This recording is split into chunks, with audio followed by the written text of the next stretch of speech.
فأمشي التراب يضمني وهو غطائي، حولي الرمال تلفني بل من ورائي، واللحد يحكي ظلمة فيها ابتلائي،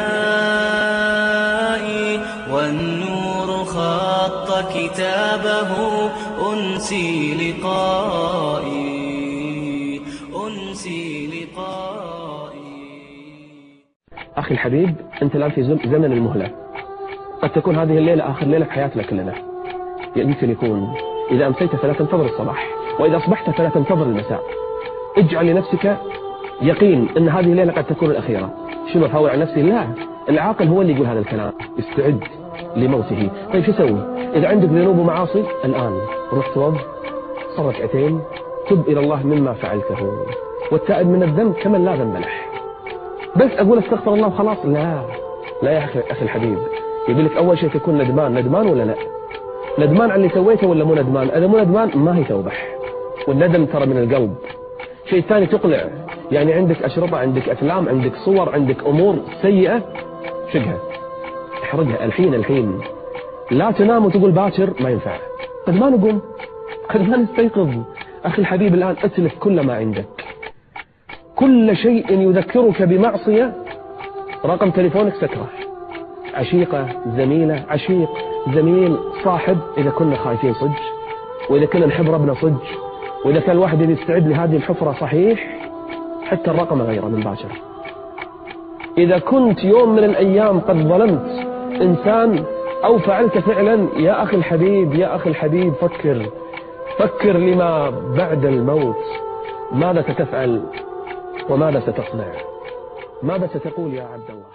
الدنيا مهما طالت فهي قصيرة، ومهما عظمت فهي حقيرة. سيأتي اليوم الذي ستمدد فيه على فراشك.